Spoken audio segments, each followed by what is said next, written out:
well, what is up, everyone? Welcome to episode number 79 of the Faith and Pop Culture Podcast. I am your host, Daniel Blackaby, and I'm joined once again, as I always am, by the one, the only, Nyah Carlson. How are you doing today, Nyah? I'm feeling fancy today, to be honest. Fancy. Ooh, this is a new vibe. Well, every time we start the podcast, I forget that you're going to ask me how I'm doing. And so as soon as you started it today, I was like, oh my gosh, let me look up a Shakespearean adjective to see. And it's not even the right, it's not even the right word anyways. So be ready. So even with preparation, it led you to fancy. Yeah. Well, I was scrolling really fast, and that's what it stopped on when you asked me. Well, so. maybe I'll give you some advance notice next time. The pressure will be on. We can even get a little buffer slide, and we'll do it all right. I know what, too. This is I've had a bit of a whirlwind. I was in New York this last week, which I've been there before, but it was like 20 years ago to go to a metal concert because, of course, that's why I was there. Mm-hmm. But this time was a little different. I had my wife and kids, went to Broadway, went to a hockey game at Madison Square Garden, got some $1.50 pizza at like 11 o'clock at night. So that's basically did the whole New York thing, and it was fun. It's always, I always like getting to new cities, exploring, looking around, saw the Statue of Liberty, all that kind of fun stuff. Have you ever been to a Broadway play? No. Well, I've been to a Broadway show at the Fox Theater or at just on tour, but never on Broadway. Yeah, I've been to I mean, I love live theater. I haven't been to tons, but I love it. The first time to see one in New York, what show and tell. I saw Harry Potter and the Cursed Child. Oh, you got the playbill. Nice. I got a little thing throw that in the kids' scrapbook, and it had Tom Felton as Draco. It was so good. Maybe I'll do Did you meet him afterwards? No, we tried to connect, but just our schedules, and he was busy after show. But he's not going to be a guest next week. But maybe at some point I should do a review of the play because it was pretty interesting. I was speaking of interesting things. You don't sometimes you go to New York to see cool sights and experiences, and sometimes you go to the moon. To find interesting things to look at. So we do want to talk about, because we haven't, we could have talked about it, I guess, last week. We had a guest who had Randall on, which was great. But now that they're back and everything went well, we thought maybe this is the time. Everything went well. Now that we can exhale, we went to the moon, we came back, we lived to tell the tale.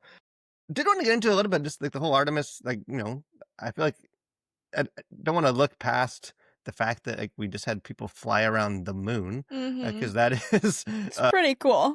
Yeah, and the quote that keeps coming back. Maybe you can do the Matthew McConaughey voice for me. No, you got it. To do. I can't pull it off. I won't even try. But just the famous Interstellar quote, where he's sitting on the porch and he's looking up to the sky and in the farm field, and says, we used to look up to the sky and wonder at our place in the stars. Now we just look down and worry about our place in the dirt.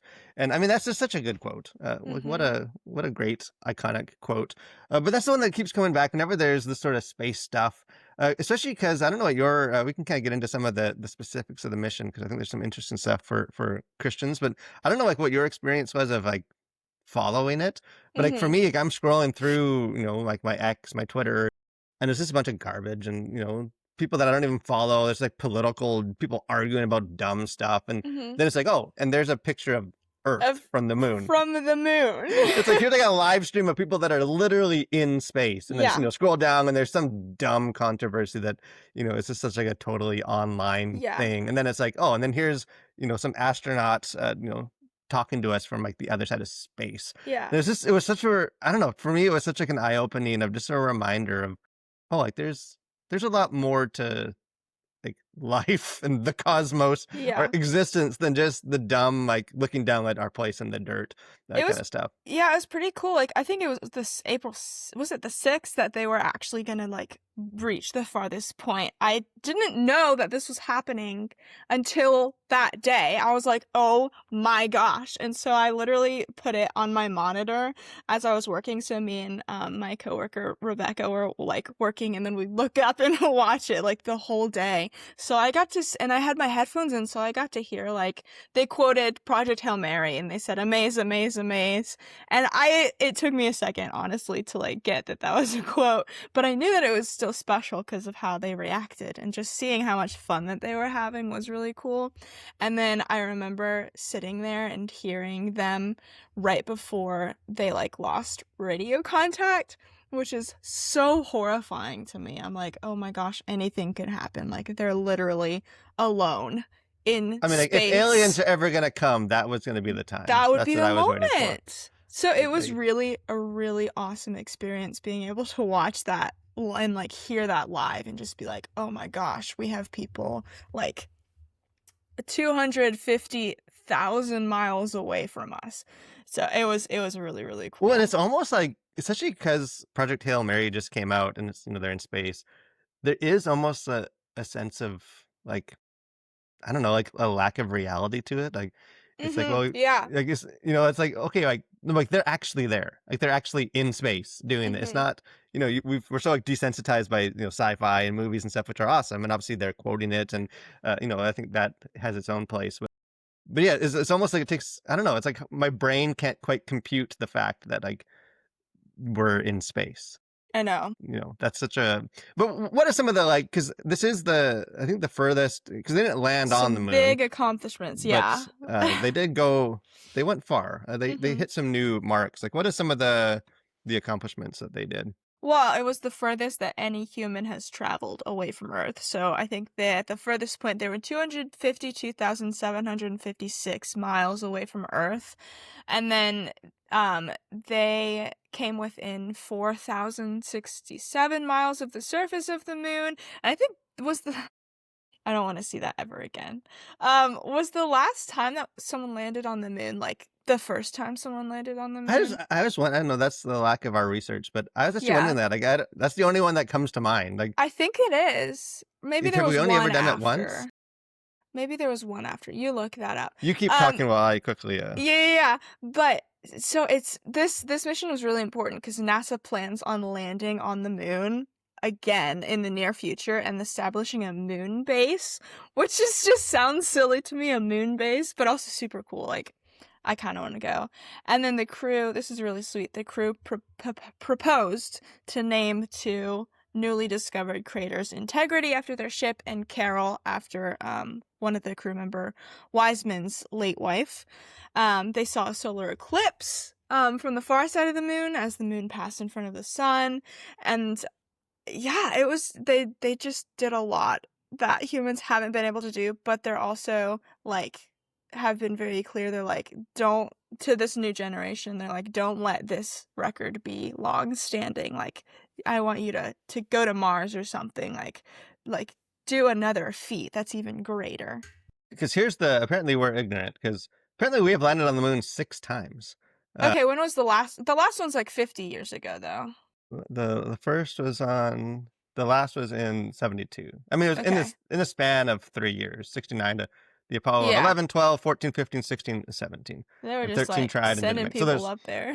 there have been 12 men have walked on the moon. Okay. 24 astronauts have flew to the moon. 12, like the tribes of Israel. Oh, I think there's some biblical parallels here. I think this is Yes. maybe we need to cap it at that. I mean, but a small amount of people. Like, this should be a bigger deal, and I think it was. I think a lot of people. Like, I was flying home from New York the day that they landed, and you can see like all the TVs on like the seat backs. Everyone's watching like the news to see the Yeah, the people getting picked up out of the water, and so I think it was so a big cool. deal. But I don't know. There's something sad about the fact that we're just so caught up in the junk of Earth and stuff, that something that really not like 69, like that's not that long ago that Yeah. this was like a breakthrough thing, and now it's like, yeah, but what about politics? But it's also like crazy that as they're flying around the moon, like half of our population is staring up at the sky, as Matthew McConaughey is talking about, and then the other half is staring down on Earth, like like at all of these wars and they're like, Mhm. "Oh, like Iran just might not exist tomorrow." Like that kind of juxtaposition is just insane to think about. While there's these incredibly amazing and impressive things happening, there's also incredibly horrible and sad things happening on Earth. So I think it's like what we talk about, if you're looking for the bad in culture, you'll find it. But it's also true for looking at the good. Not that we should be ignorant about what's happening, but just where is your focus and attitude? Yeah, that is a good point. Like, there is a sense that you can't just always, you can't like be like an ostrich and like put your head and just only ever look, into the Yeah. sky and An ignore. opposite ostrich. Look But up. an inverse ostrich of. Yeah. But there is, I don't know, there is a lot of value, I think, in just these occasional moments that sort of remind us Yeah. that, like, yeah, the stuff around us, it's not that it's not important. I mean, a lot of it's not important, but there is like a lot of valid stuff and things to deal with, and like things like Mhm. politics, like that still matters, and that makes a difference in a lot of people's lives, and for Christians. But it's just good to be reminded sometimes that like there's more to it. Like we are Mhm. very small in the big scheme. And I think one of the cool things too that has made, especially for Christians, is the fact that like at least one, maybe more of the astronauts are professional. I think two of them maybe are Christian, like have Mhm. been speaking about, Oh, yeah, I don't know how many. but very much like making the connection, like making that point Mhm. directly that as they're sort of on this mission, there is sort of this like theological Yeah. significance to it. There was Can I read I really wanna read this quote, I'm gonna read it. From Read the it. from Give it Thank to us. you. From the pilot, Victor Glover, who is a Christian and has been very outspoken during this, mission, not message. Actually, my friend's dad, I found this out recently, is friends with him, like, they went to college together, and so my friend calls him Vic. I was like, "Wow, you're on first name basis, that's insane." Um We'll call him Vic too then. yeah, good old, our close and personal friend Vic. But he, right before they lost communication, which again is just completely horrifying thought to me. He says, as we get close to the nearest point to the moon and farthest point from Earth, as we continue to unlock the mysteries of the cosmos, I would like to remind you of one of the most important mysteries down on Earth, and that's love. Christ said in response to what was the greatest command, that it was to love God with all you are, and he also, being a great teacher, said the second is equal to it, and that is to love your neighbor as yourself. And so, as we prepare to go out of radio communication, we still feel your love from Earth, and to all of you down there on Earth and around Earth, we love you from the moon. And then Mission Control responds with, Houston copies, we'll see you on the other side. Vic says, we'll see you on the other side, and then it's silent. It's completely silent, and it's like a heavy silence that you can feel, like, not only in your ears, but, like, on your body. You're like, "This is real." It was just such an incredible, like, what incredible words that could be, like, honestly, could be your last words, I and mean, he was there's using them. there's gotta be pressure to be an astronaut. Like, I mean, like Yeah, obviously going to space and like actually being an astronaut, but yeah. I mean, like you gotta work out some good quotes. Like you gotta have some good. That's true. They have a Yeah. list. That's part of their homework, is a list of quotes. Yeah, it's like anything you say is, not many people have been able to, speak down to Yeah. give a message to Earth. Like, the entire planet is watching you, Yeah, I think. I don't you know don't if they wanna will, mess but that up and be like, "Oh, no, that was today? I gotta wing it." You gotta have, I mean, I don't know if he prepared that. I'm sure he thought through that a little bit of yeah. just the meaning of, but I mean, what a good message though. Like what Yeah. a I think that is, and I think that's sort of my takeaway from a lot of this is just that I don't know, I think in our culture today, there's just a lack of like wonder. Like there's a lack of, everything. We're more cynical maybe, but we're more, I don't know, just dirt focused, like in the quote, like Dirt I focus, don't know, that's like a we good. just there's not a, and everything's like industrial and digital. And I don't know, like there's not that there's not plenty of like wonder and amazing things if we just pause to reflect. Like I was on a went for a run yesterday. We're recording this on Tuesday. Like start my Monday morning. Went for a jog in the morning early, and I took a picture. Like, the whole sky is like pink, and it's like this like happens like every Yeah. day. I usually sleep through it, or like it's like there are plenty of places on Earth where you can appreciate wonder and stuff. But I don't know. I just think that kind of like Vic was saying, like just sort of the mystery aspect, like because the Apostle Paul talks about like the mystery of the gospel, like being Mhm. revealed. Like there is sort of this sense of wonder and mystery. Like, not that it doesn't make sense. Like Jesus, explained the gospel, and it's not like we don't understand any of it, but this the sense that it should sort of inspire awe in us. Like we should just the fact of that we're created where we are, that God came down, that God loves us. Like Mhm. there should sort of be that same sense that we get with people are flying around the moon, right? There is this sort of, I don't know, this something within us that sort of it longs for that. And I don't know, Yeah. that's my kind of big takeaway from this is just sort of the wonder of that. Like that it's good to be Yeah. reminded of that feeling.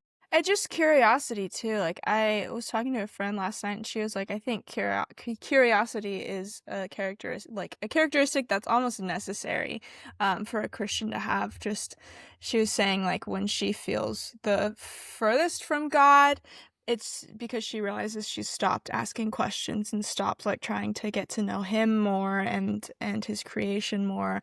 I think that that's really cool, and that's reflected here. It's just like man, God created all like space. He created the whole universe. And it's crazy to think of how big that actually is.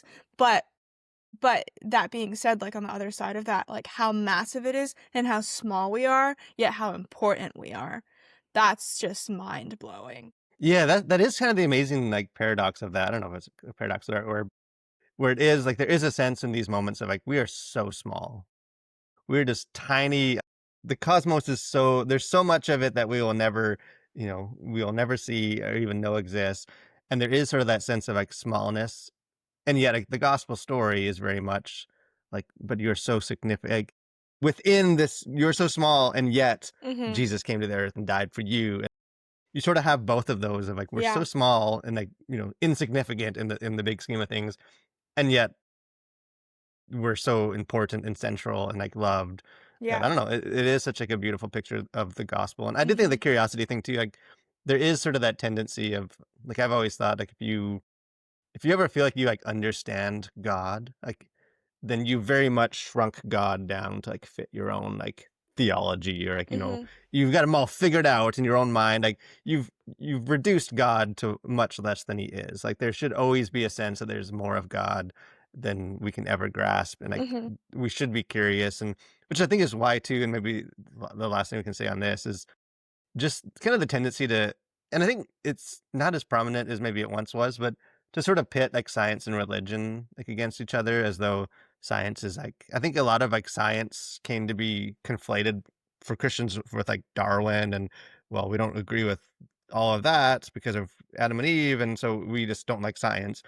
And it's like, well, like, no, like science was, if you study it, like was basically invented by Christians. Like at Mhm. least the modern kind of Western science as we know Mhm. it today. Like it was all driven by Christians that wanted to like Vic. Like you understand your creator by it's like learning about an artist by studying their Mhm. paintings. Like the more we understand about the world that God created, the more we can kind of come closer to God. Like it was very much a pathway to God as opposed to something that, is somehow incompatible and we need to not. And I think that's why it's cool that our friend Vic is speaking like on his faith Yeah. well on like one of the coolest scientific kind of exploration things. Like you sort of see those come together of like here's a man of faith that is doing like science and like research and all this exploration, Mhm. and yet you sort of see him kind of making those parallels. So this is about faith. So I think it's cool. I don't know if there's like more. I don't always keep up. Sam, as longtime listeners know, a former co-host, he's usually the guy that keeps me up to date with like space stuff because he's a space nerd. So I don't know if there's like I don't know what the next like when we're planning to do this again or like if it's Yeah. going to be more common. But I do hope it got some good PR. So if nothing It else, I did. think I think NASA and some of these companies need to get some stuff moving in the future to get us back to the moon and perhaps even beyond. Mars? Yeah, where the Oh, alien? We're not going to find these aliens unless we keep yeah, venturing out. And I want to find some aliens. And but something else that exactly. that actually maybe needs a bit more PR, although perhaps not as much as sort of the narrative says, and pun included with the word narrative there, because that is reading books. Kind of the next thing we wanted to talk about, just because if Sam was sort of the space guy, like talking about space, I'm a book guy. Like I don't want to pass up the opportunity to talk about books and how Mhm. awesome reading is. I've always been a big book nerd. Like I don't know, you're a reader too. Like I know we've talked about books and stuff. Like Yeah. I don't know, what do you read? Like what is your beyond my books. I know Oh, yes. read those Iris says annually. once a month. Yeah, just to So refresh, go deeper. I mean, I personally like I think just saying the classics is probably the best way of describing it. My favorite, I mean, I love Harry Potter, I love Lord of the Rings, The Princess Bride is one of my favorite books and movies. I'm reading right now, the first book in the Pendragon Cycle series. Oh, by Lawhead. Yeah, I'm reading Taliesin right now, and it is very good. So See, I've not. I I've had recommend those that one. books on my shelf for probably 10 years because I bought the whole series like Mhm. at some used bookstore for like $1 each. I've read some of Yeah. his other books, but I haven't read those ones. So I'll let you be the test. It's my mom's favorite series or one of her favorite series. So she's been recommending it for a while, and finally she just handed me the book and she was like, "Here." And I was like, "Oh, I guess I'm reading it now," and I'm glad that she did. Is that what the Daily Wire show is based on? Yeah, that's exactly what it Yeah. is. And it's like I started the Daily Wire show. My parents have a subscription, so I snuck onto theirs. And it's really good. It's really well done. I haven't finished it yet. I want to finish the book. But I recommend the series for Yeah, we sure. need to. I should have. That was just one of those things that slipped past me. With I should have reviewed that. I know we could have got that probably early access to that, and it was just came at a busy time, and I missed it. Yeah. But maybe if they're gonna have like a second season or something, maybe I'll go back and watch it. But I do want to talk about again. I've shared before too. Like I'm a big class. I was an English major in college. I'm like a Dickens guy. Like Mhm. David Copperfield is my probably my favorite book of all time. And, like, all the Harry Potter, the Lord of the Rings. I mean, Lord of the Rings is, like, a separate category for me. I read that every single Yeah. year. But Copperfield, all the sort of, like, British era, authors and stuff that's sort of my jam. Have But I you was read oh, let me really quick before we get into these facts. Have you read The Chosen by, Chaim Potok? I have not. Okay. That is probably my favorite book. It's very, very, very good and well written, so I recommend that one as well. The I Chosen tried to as in sneeze it not in. Squeak. the TV series about Jesus, No, about not the TV series. other chosen This people. came before. Oh, And I actually got so I read 3 of that author's books and I love them all. And then I got another one from Thrift Books, and this author died in 2014 or something like that. Before I even started reading his books, and I open it from Thrift Books, I open it, it's signed. It's signed by him. I was like, "Oh my gosh." So, that was pretty exciting. I mean, that is the best. I've found some gems, like, some stuff in because I am almost exclusively buy, like, secondhand used bookstore stuff, at least for, like, books that are already out, like Mhm. classics and stuff, and now and then you find some fun stuff doing that. Yeah. Like, you find some, really old, first edition, or newspapers and stuff in Mhm. there. But, to the thing that's given me the excuse to talk about books for a second is that I was sent, by my father, sent an article at Pew Research, I don't know, I'm a sucker for, like, Pew Research type stuff, like data and facts, and obviously they don't always tell the whole story. They're just I don't know, just little nuggets of insight of culture, and 'cause, especially when it seems like they kinda go against the I don't know, the common expectation. Like there is sort of this idea that like no one reads anymore, and I think there is some validity to that. I think Mhm. maybe demographically, like age generationally, there maybe is some of that. But like, I know like Barnes and Noble was like dying, and then all of a sudden now they're like making more stores and they're making a Yeah. comeback, and Yeah. it's like oh maybe books aren't in fact dead. So he sent me an article which we'll link below. It's just a short little sort of research thing, but kind of talking about some of like the reading habits of Americans in the year 2026 of our Lord.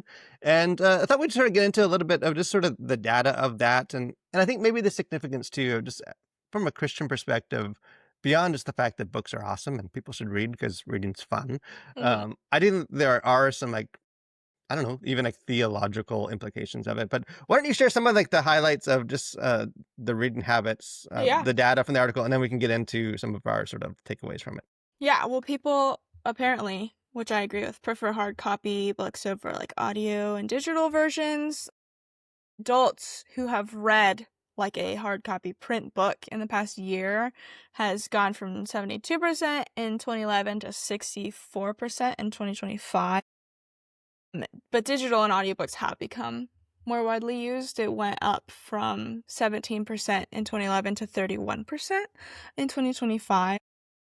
It's a very similar growth with audiobooks. And then college graduates are more likely than non-college grads to have read a book. Women are more likely than men to have read a book in the past year. 38% of adults in the US say that they read 1 to 5 books in the past year, and I think that percentage goes down with the higher amount of books that they've read. And then 7% of adults say that they've been in a book club in the past year, and I think that's women are way more likely to be in a book club than men are. So, we're represent women, let's go. Which I will say, I am one of the 7%. I don't know if you've ever been in a. I am currently in a book club. Nice. I mean, we're all very busy, so sometimes we go often without we go long stretches without actually meeting or reading the books. But actually with my family, like my dad, my brother, Fun. sister, Sam, who was on the podcast, he's in there. One of my older cousins, so it's all family. But we pick a book. We kind of collectively agree. It's usually like nonfiction, like usually sort of like not current events, but like sociology, psychology type books, or like Christian books on different topics. We've done some like fiction, like we did Count of Monte Cristo, and like so Nice. we've sort of experimented with that, and then we read it, meet, get some good food, and just discuss, share, and I don't know. It's been a very I don't know. For me, it's been very like healthy just to all talk about books together, and it forces me to read.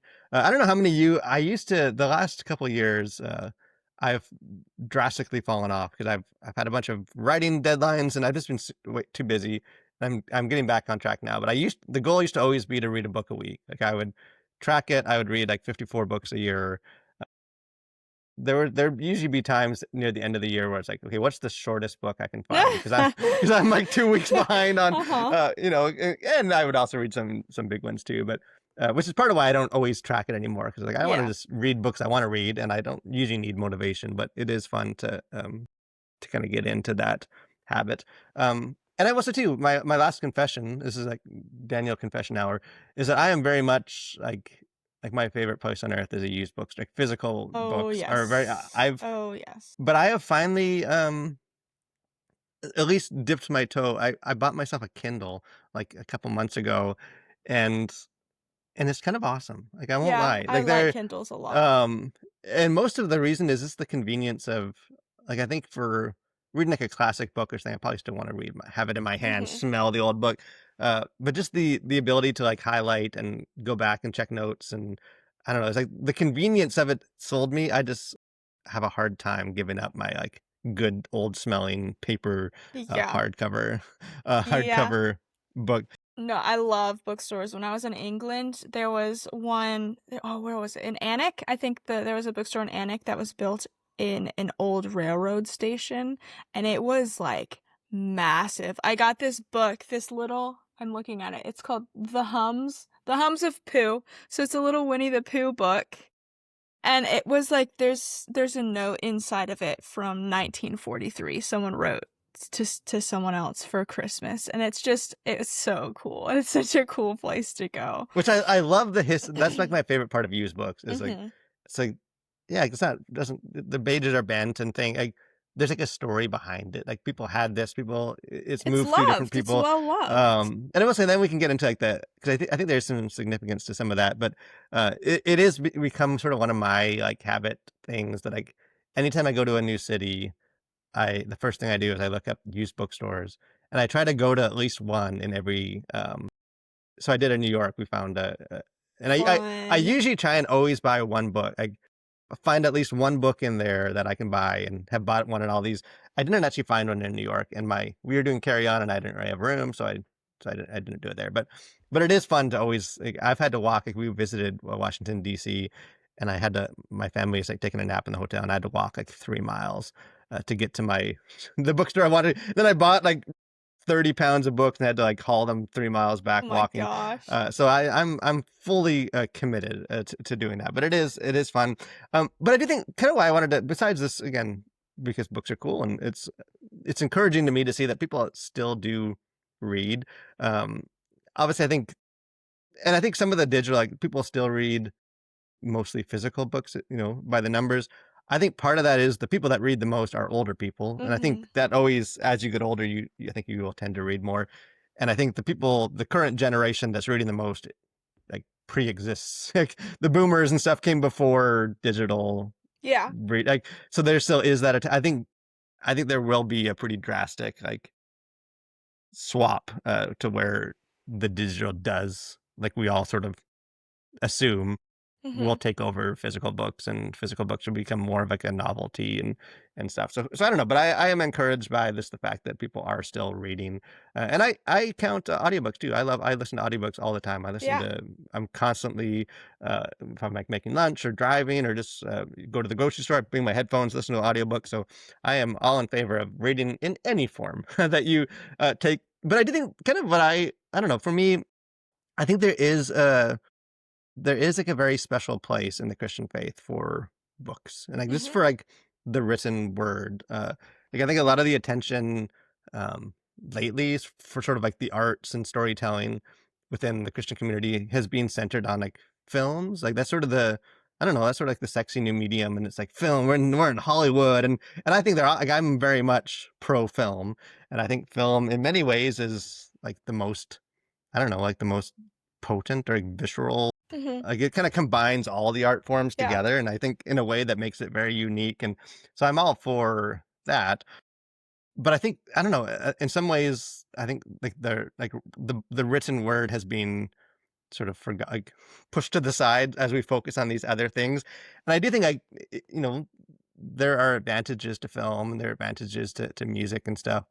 But there is a special place for like written words that I don't think can be captured by other art forms. Like I think just the fact that like our, God's revelation to us is like through scripture, like through written word, like the fact that within that Bible, we have like the written gospels, like our God's truth about Jesus, like all that is written, like the Paul's letters, like sort of our faith. As the church grew, it was by writing written words and sending them and like reading those communally, and even just like church history, like Martin Luther and the printing press, or Mhm. just printed Bibles, like once we had the ability for everyone to have like access to their own Bible because they could print it. Like I don't know, there's just so much I think to our faith that has been built upon that. And I mean, even just like within scripture, like obviously, you have like John 1:1 of like in the beginning was the word and the word was with God and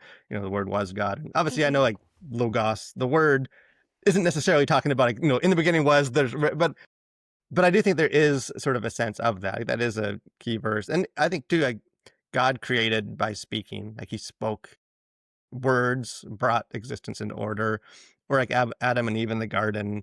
Like basically, our first task as humans was to like name the animals, which is essentially like inventing language, like coming Mhm. up with words, coming up with this ability to communicate through words. That it just seemed like from I don't know from the start of our faith, like Genesis to the Bible to this church history, there's just so much dependent on reading and like on communicating through words. And I actually wrote my last show and tell of the episode.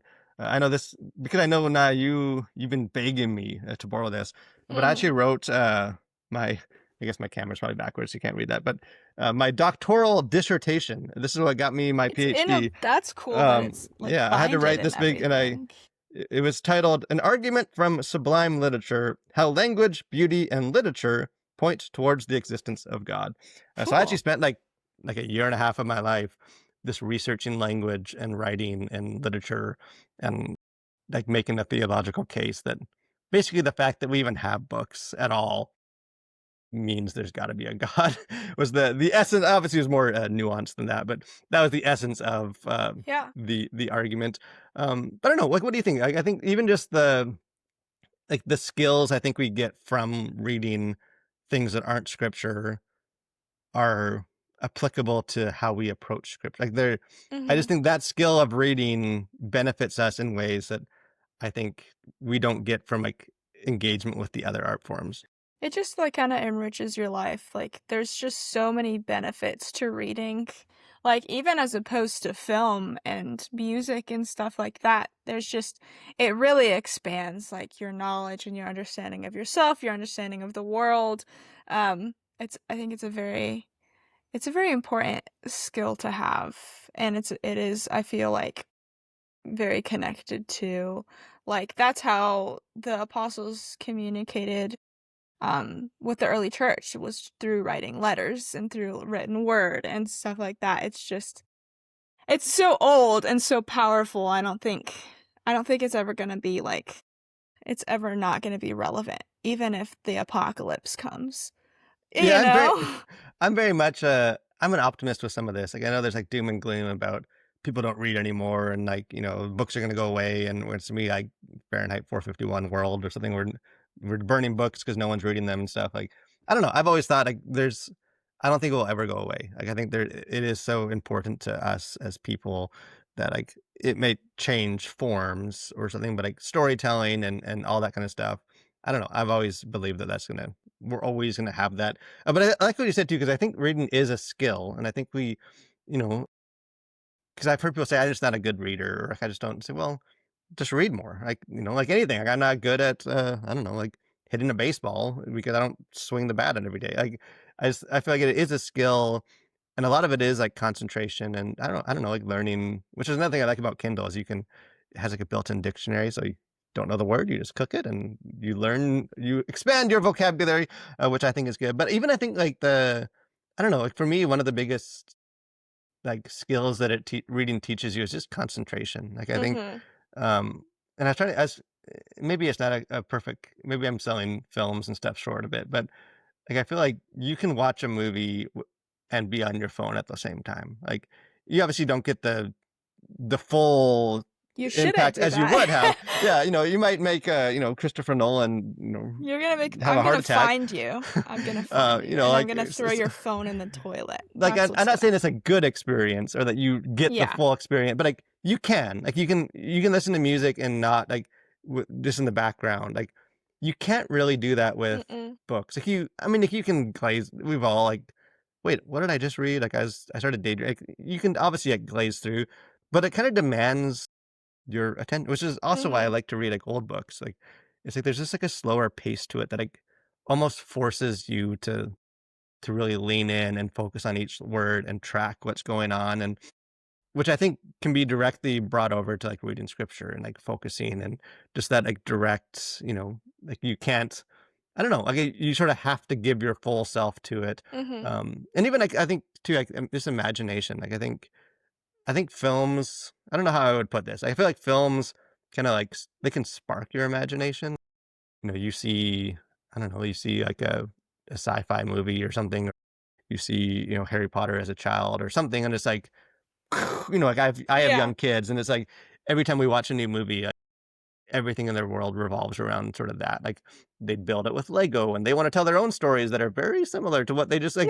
I think it can definitely like spark imagination, but I think like I don't know. I think like books work more with like they're more like actively pull out like we don't see the characters look like, we gotta imagine what it looks like, we gotta imagine how it would be, as opposed to sort of having that brought to us. That I don't know, I think it does cultivate like an active imagination in ways that other art forms don't as strongly. I don't know, do you're a filmmaker.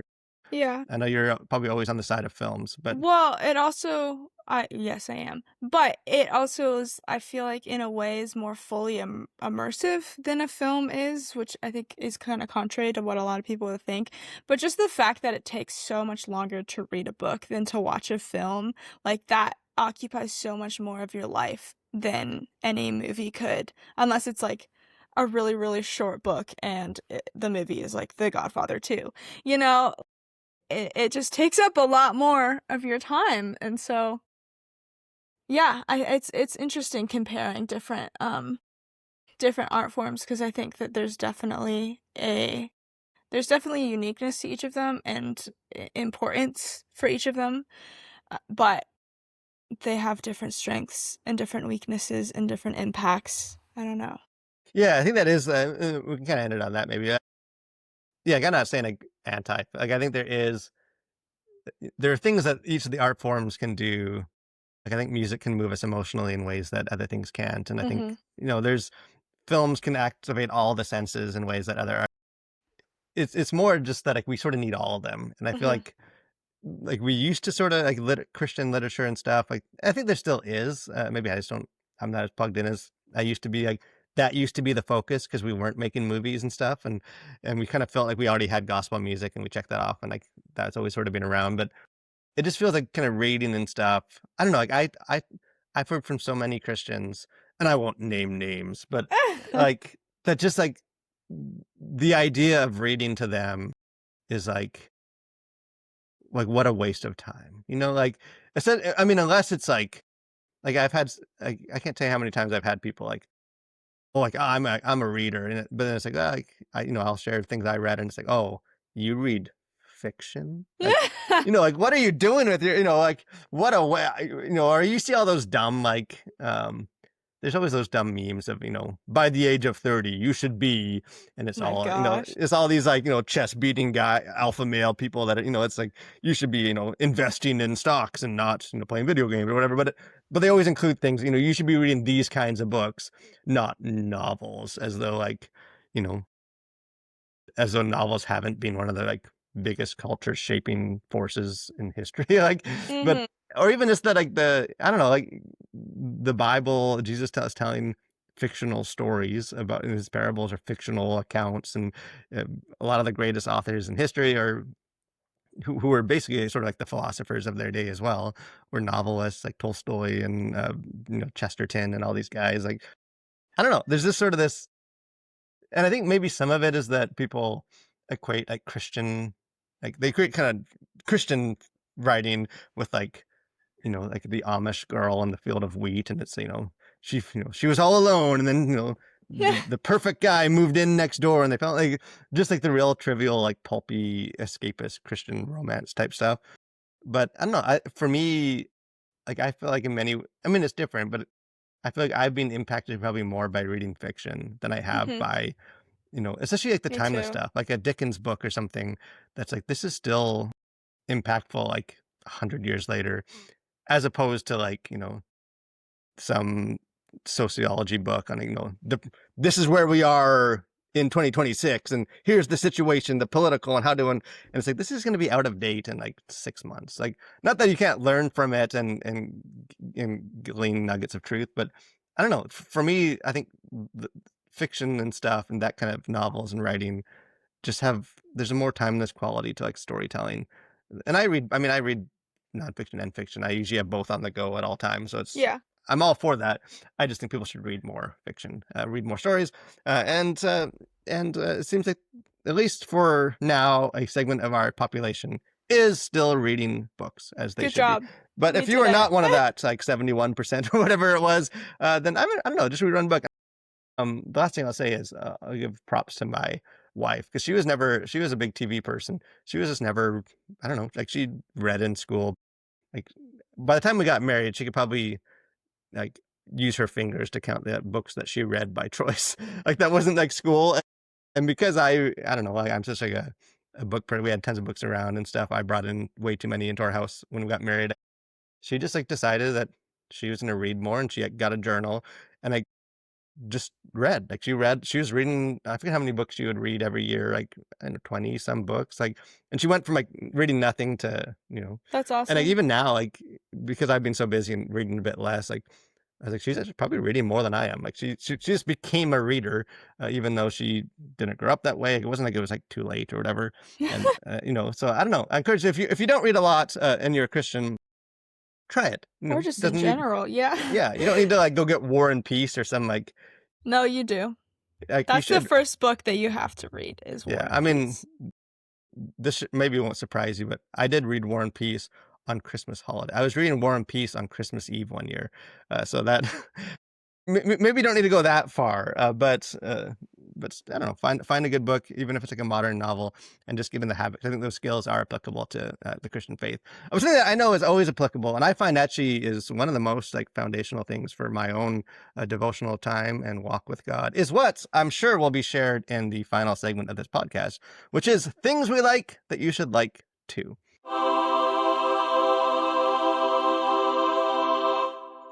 So Nyah, this is your week. Thankfully, we had a guest on last week, so they could share, they could share some quality stuff. But now we're back to just me and you. So we're back.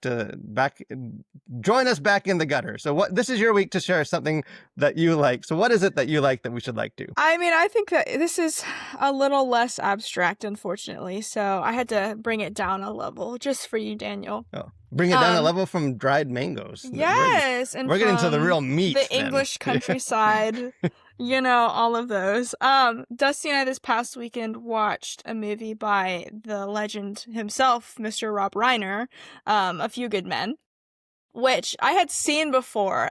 Rob Reiner is one of my favorite, several of my favorite movies he directed, and I just love him. I think he can do a movie from every genre and just make it a masterpiece and almost a perfect movie every time. So rest in peace. But he will always remain a legend in my book. But we watched A Few Good Men, and I had seen it before in high school because I was in a theater class or something, and so me and my friend, our scene that we chose to do was You Can't Handle the Truth, and so I watched it after we performed that scene to see what it actually was about, and I didn't really understand the full gravity of everything that was happening when I was watching it the first time in the movie, and then watching it this past weekend, I was just like, oh my gosh, this movie is so good, and all the acting is incredible. It's so well written and well directed. So that's the thing I like this week is A Few Good Men. I think it must be something osmosis or something, because no joke, last evening, my wife and I were at our kids had baseball practice. I've never seen the movie. Mm-hmm. But one of their coaches was doing that. You can't handle the quoting, and we're like, "Where does that come from?" And we looked it up on our phone, and my wife had seen the movie, and we "Oh, Rob Reiner directed this," and we had a whole conversation with the coach and us about that movie. So just a mere hours ago, we were talking about that movie too. There's a reason that line is so famous now. That scene is a perfect scene, basically. I don't think I've ever seen it. I've heard it quoted so many times. I don't think I've ever. It. I need to just Jack Google Nicholson, the legend. Yeah, I need to. I don't think I've ever actually seen the scene in question. I should just Google the scene. Good. Dusty the whole time too. He had just finished his mock trial for class. He's in law school, and so he was watching it the whole time. He was like, he didn't submit that into evidence correctly, all this stuff. I was like, Dusty, but he honestly did in several other scenes. Dusty was like, okay, there we go. Maybe the other was already admitted or something, but it was entertaining for sure. I need to watch. I am planning my wife and kids, if we can figure out travel plans, we're going to go up to see her mom and family in Canada, which would leave me home alone for a week or 9 or 10 days. And if that works out, the tentative plan is to use some of those evenings to catch up on a bunch of these movies that I have not. I did that last time we left. Yeah. I had the opportunity last time, but I just watched through every Alien movie ever made. Oh. So this time I might be a bit more strategic and just like Back to the Future. I've never actually seen The Matrix. Yes. There's all these movies. I know.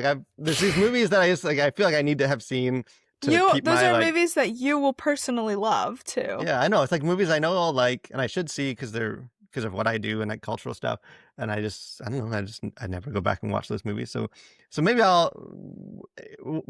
together we'll work on a list, and you can give me some recommendations of things movies I should have seen already, but that is not too late. But something that is not also too late is you guys joining this podcast. We're always excited for you guys to join us, dive into stuff. Again, don't be shy. I know it's maybe harder if you're an audio listener, but if you're watching us on YouTube, let us know your thoughts in the comments, and let us know your favorite book or any of that kind of fun stuff. I know we have a lot of fun stuff coming up on the podcast. We have some various guests that we're doing some interviews with, and just having more people on the show, which is always fun. Like talking to interesting people, change it up, get some interesting people on the podcast instead of just us. But whether we have a guest or not, or it's just me and Nyah, we hope that you will join us again next week, every week, for more conversations on faith and pop culture.